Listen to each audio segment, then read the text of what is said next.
holidays to everyone out there. It's your boy Flobo, boys. This is Draped in Gold, your one-stop shop for NXT UK and NXT content. It's the holiday week. It's the eve before Christmas Eve, and I'm in the booth solo. You see, my compatriot Jack Farmer himself is out there in the Pacific Northwest seeing family doing the thing, and so that's why I didn't come to work today. Fine with me. You can follow him at Real Jack Farmer, but it's all right. We're going to have ourselves a grand old time because this week was kind of weird, kind of different, kind of unique. NXT UK had basically a best of, and they are advertising a best of for next week. This week for Christmas, next week for New Year's. And NXT Classic 2.0, if you will, has New Year's Evil on the horizon, and so we got some setup matches for that. So in the celebration of doing that, we're going to do things a little bit different because you're rocking here with me, good old Flobo Boys, and the chat is live on that Facebook, on that YouTube, on that Twitter, and that Twitch. Yes, I am solo. Woo! What's up? What's up, kids? We're going to talk about the top 10 moments of NXT UK and NXT. That's right. Both shows are combined. It's kind of difficult with NXT UK because they basically had a clip show, but that's all right. This is what live entertainment is all about. In the meantime, if you haven't already, make sure you support the homie by hitting that Patreon up. Patreon.com/FloboBoys. Let's get into it. Number 10, New Year's Evil. In 2 weeks, NXT 2.0 will be having its second or third pay-per-view if you count Halloween Havoc, and it's New Year's Evil, which is kind of like one of their cooler events, has a whole like double-ish thing going with it. I'm liking the vibe, and the card is still being shaped as it is right now. And the reason why it was number 10 moment for me is that you got 3 matches already on the horizon with Roderick Strong and Carmelo Hayes, which we'll get to in just a bit. Mandy Rose, Raquel, Gonzalez, Cora, Jade in a 3-way match. And Tommaso Ciampa and Braun Breaker about to go dancing one more time. But do it one more time. Exactly. Hey, Christmas Eve. We're going to do it one more time. And look, the card is already shaping up to be pretty solid, but the whole world is watching Braun Breaker. Can Braun Breaker do the impossible? We know he's the son of one Steiner, the nephew of another Steiner, but here's an opportunity for him to do his own legacy, his own dang thing. Second time tends to be the charm when it comes to title matches. We've seen this before with NXT UK with Ilya Dragunov and Walter. We've seen this before with Kaylee Ray and Meiko Satomura. Can Braun Breaker do it? I think the whole pressure's on him. The whole pressure's on Braun, man. Everyone has hit him down as being the future, being the next step, and all of that. And so now it's time for him to show and prove. What up, Dylan Matthews, all the way from Australia, saying 15.5 hours Christmas for people in the future. So I got a whole Christmas Eve to go through. And Will 5-star, thanks for stopping by. So Braun Breaker, Tommaso Ciampa is going to be the crown jewel so far of that New Year's Evil NXT event, which I'm kind of upset about. They couldn't get one NXT UK match in there. But number 9 moment of the week is Idris Enofre, local Soul Cowboy, beating Von Wagner. And not the fact that Idris has skills, because we all know he does, and Homeboy is ripped. I mean, dang. It's the fact that everyone is looking at Von Wagner. He's like some sort of pushover. It seems to me we have Braun Breaker, we have Tony D'Angelo, but it's Von Wagner, the guy I felt was put on display. Not using a P word. I'm not going to say pushed. You know, I just did it there for an example. But I felt the whole world was looking at Von Wagner do big things. Who hunked up with Kyle O'Reilly for a long time. His last 6 weeks in the promotion before he went on to AEW. We thought Von Wagner was going to be the truth. And maybe there's still time for him to be. But he got rolled up by a guy who hadn't recorded a win on the main show. It was kind of an upset, kind of surprising. In fact, you know what? We need more black wrestlers winning. Tell that to AEW. He just ended up going out there and surprising everyone, even myself. I was about to write down as a foregone conclusion that he was going to lose his match, but he had other plans. So what Van Wagner's going to do? Not really sure here, but I like the idea. I like the fact that Idris NRA is able to upset the apple cart. 2.0 this week, in my humble opinion, has really shifted what we think was going to happen. There's so many times during the end of the 1.0 era, it was pretty obvious who was going to win matches, who wasn't. But you have all these new characters now, and they're getting those kind of, again, P word, pushes. And you have all these established characters kind of there, kind of established, kind of faltering. You really are approaching each matchup of saying, I wonder who's going to be the one to take it on. And so that's why I thought it was kind of fun. Yeah. Dylan Matthews, I'm with you. Von Wagner, I don't see it. Let's stop the bus right here. Take this off. He has the size. He has the strength. But for me, personally, 3 things. 1, him angry and him not angry is pretty much the same. There's no range. 2, his theme song, ugh. And 3, is he wearing equestrian pants for the ring? I don't get it. Now, I'll be the first one to have my mind changed. I have my mind changed about Keith Lee, not as a wrestler, but in the NXT system. I have my mind changed about Diamond Dijakovic. There's always room for that. But I don't see it with Von Wagner, and I hope that something happens soon, because I think the kind of heat that he thought he was going to get, the boos, the jeers, for like somehow turning over Kyle O'Reilly, has all gone to Grayson Waller. And we talk about him a little bit. My number 8 moment, NXT UK had a clip show, but Nina Samuels was the host. And here's a very, very small thing. If you guys don't watch NXT UK, you're missing out. Best wrestling show on the planet, hands down. And yes, I'm including Rampage, Dynamite, Impact, even MLW, even reality wrestling. I'm putting NXT UK as the best produced hour-long wrestling show, even Champion Wrestling from Hollywood. But to give this to Nina Samuels, here's somebody who's been backstage, not really doing much since her exchange with Zaya Brookside, but she is the host of her show and the new hashtag needs more Nina, which sounds silly to you, but I will tell you a little story. My co-host, Jack Farmer, and I used to work at a network, and Jack Farmer was a new guy for a long time. Your boy Flobito got him in there, not getting into the whole details. And when the first time he was on, he was a little different, a little quirky, but it ended with a hashtag bring back Jack. And I'll tell you what, it trended. If you go into Twitter and put trends in Los Angeles and pinpoint only North Hollywood, but it trended, and it got people to ask for more Jack Farmer. And what? He's so good now, he has merch. So the fact that Nina Samuels is taking a little page out of Jack Farmer's book, even though Jack Farmer's a huge fan of hers, the Nina Samuels show was the host of this week's NXT UK Christmas recap. I think it's a good sign for her in the years to come. I know right now she hasn't much to do because the NXT women's division is so stacked. But I think having a chance to have her host is always a good sign. Shotzi Blackheart hosted Halloween Havoc last year, or 2020, and look what she's doing now.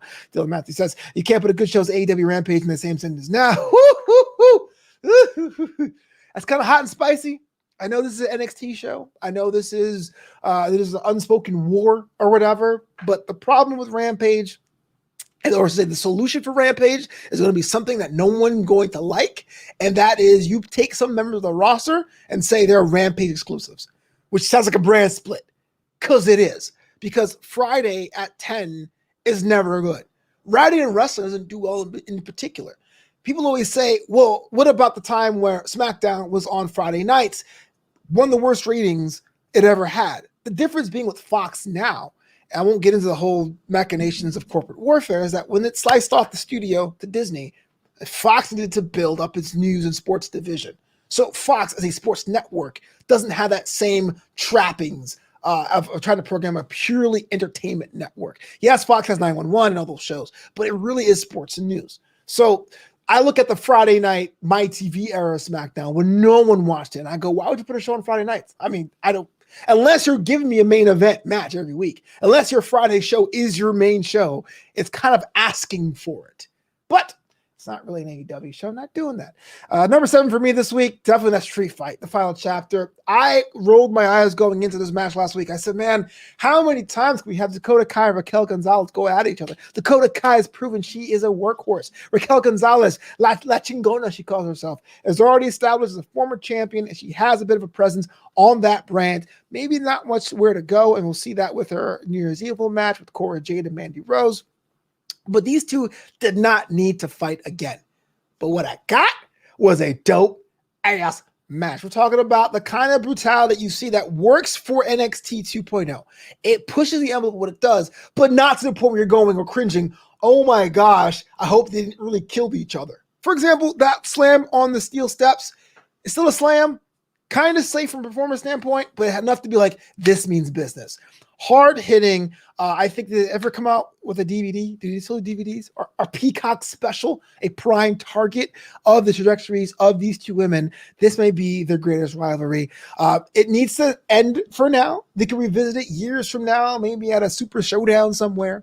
But I thought it was a perfect capstone to what they need to do. Now, Raquel Gonzalez is moving on. But what about Dakota? Now, this is my favorite iteration of Dakota Kai.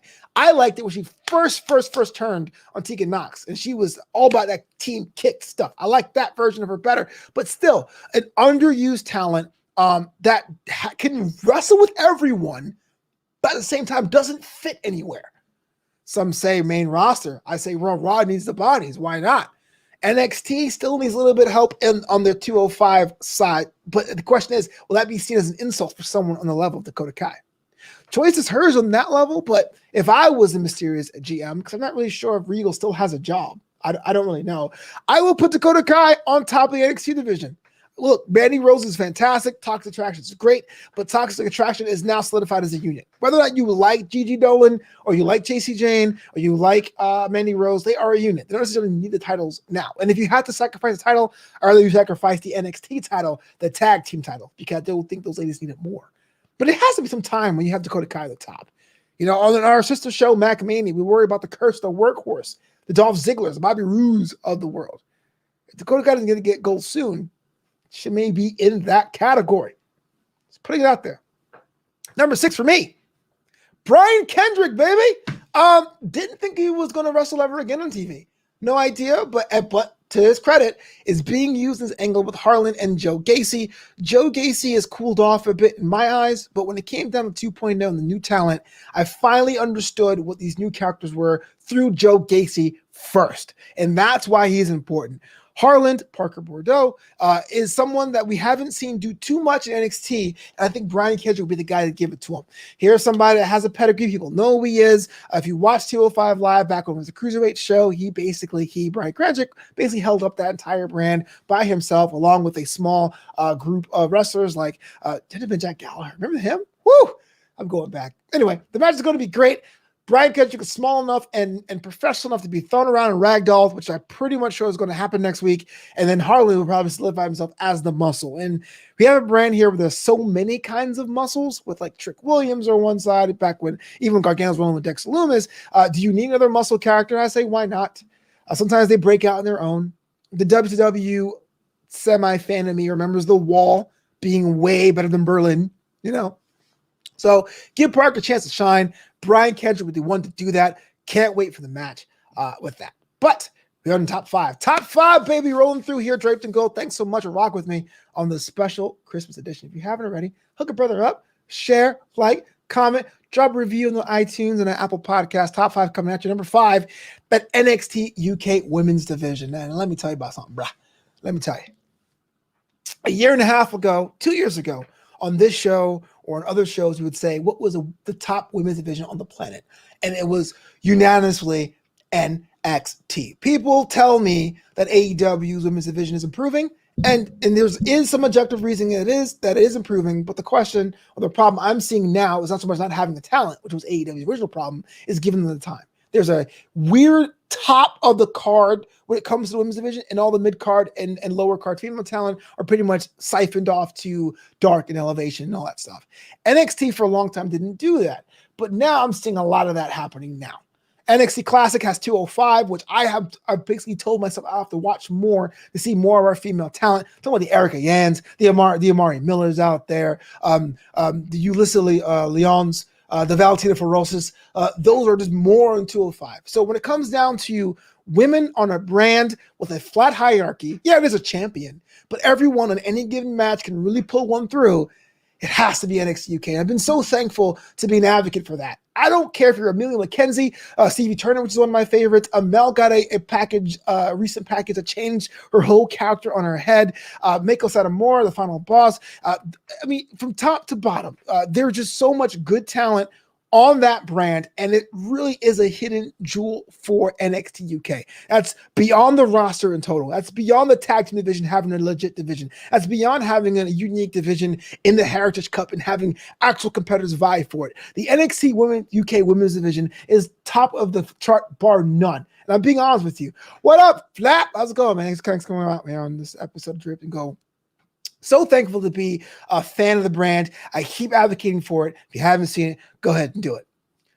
Number 4, New Year's Eve, we're having another match, and that is a title unification. Haven't had one of those in a long, long time, where the champion, Roderick Strong in the Cruiserweight division, and the A champion of the North American title, Carmelo Hayes, are going to have a match title for title as booked by Malcolm Bivens. Where is Regal?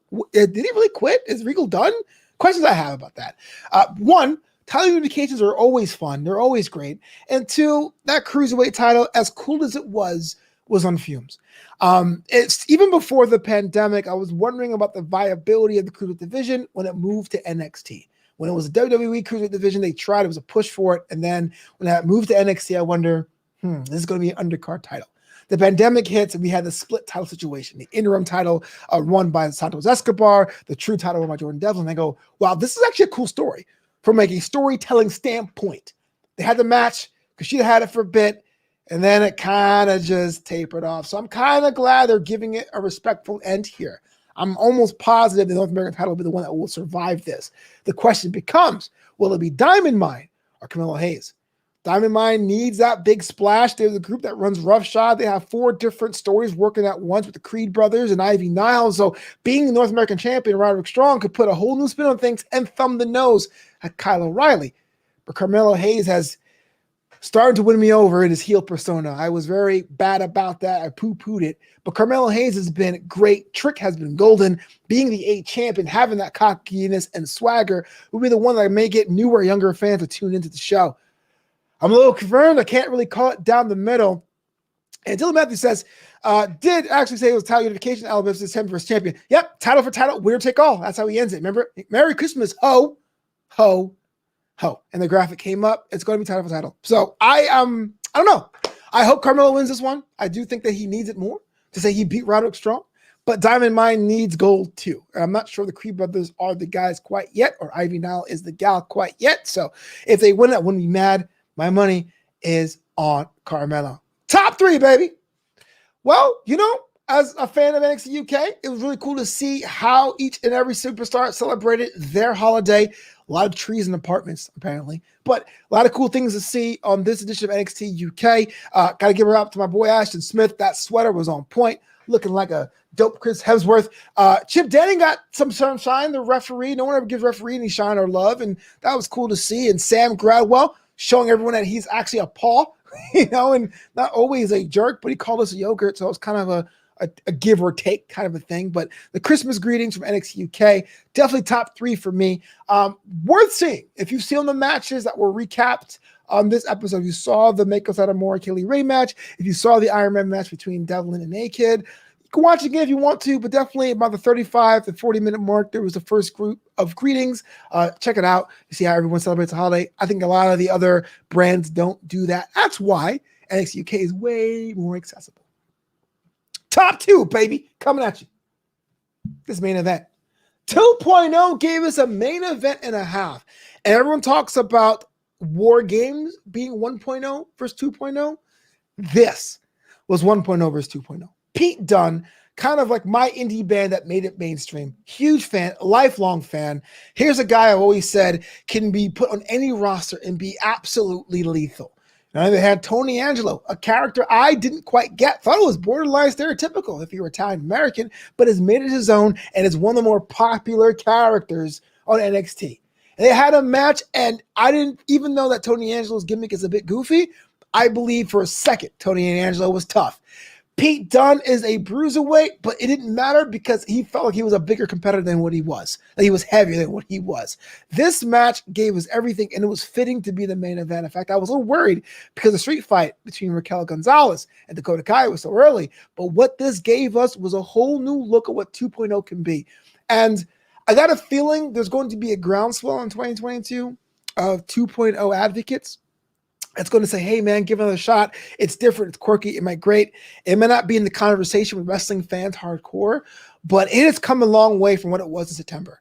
It really has. The in-ring work is crazy. Tony Angelo wasn't necessarily a problem, but the presentation of it being a featured marquee matchup in only 3 months, it was fascinating for me.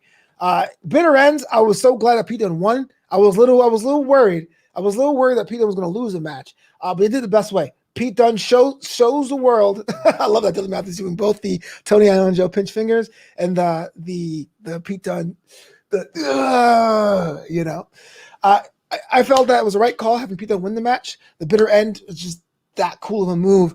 But the crowbar to the hand afterward made both guys look great. I always ask Jack Farmer whether or not Tony Angelo needs a crew, needs a group.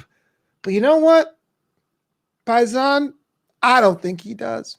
I don't think he does. He's just that great. I want to see what the Bruiserweight does next. Not sure if this makes him a protagonist. Not sure if it makes Pete Dunne a good guy, but it's going to be fun to watch. And let's get to number 1, because you all know what this is. You have to know what this is. The phenomenal AJ Styles comes to NXT to address Grayson Waller. Now, Grayson Waller and the Waller effect has been running roughshod in NXT, and I kind of liked him from day one because he was just so weird and smarmy, but it looks like he is going to be the guy. There are some cynical people out there that are saying that WWE needs an MJF and Grayson Waller is going to be your MJF. I don't quite see it, because MJF comes from a place of privilege, quote unquote. He wears a Burberry scarf and he has the diamond ring and has a whole different thing. But I get it. Someone who's so annoying, but it's going to be such a lovable loser that you're going to say, he's a good heel. Now, I don't go into deep into it, but I don't believe in good heels. I feel like a good heel is someone you hate. Baron Corbin, Nia Jax are great heels, but saying, hey, he's entertaining, or so whatever. Grayson Waller is in a lot. Hate the loud shirts. Not his fault, though, because everyone else is doing that now. Kenny Omega, Seth Rollins, everyone is doing the loud shirt. Ricky Starks. So it looks like he's doing one of those. But hey, you know what? The fact that he got to retire Johnny Gargano, he's walking around backstage. He injured LA Knight.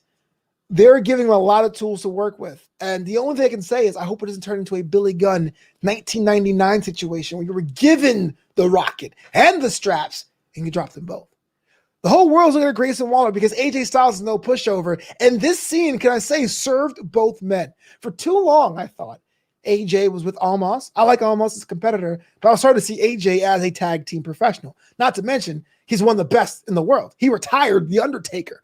So to have AJ go on a little bit of an extra excursion to another show and come out as a big bad boogeyman as a solo competitor actually helps AJ Styles on Monday Night Raw.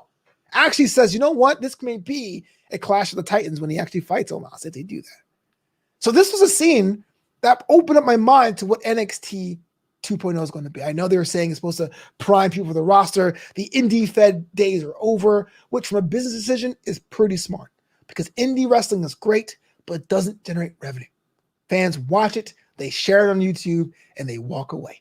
So if you're NXT, if you're WWE and you have 2 hours, you got to find a way to get everyone to be in on something that's inside their ecosystem. Bring it in-house, is what they say. Companies do this all the time. If you're a graphic designer, sometimes they will purchase your rights to put you in-house. It's cheaper that way. So we got some crazy characters. Grayson Waller is a attention-seeking boxer guy. I don't know what he is, but he's great. I like Jacket Time. Jack hates it. Wade Barrett hates it.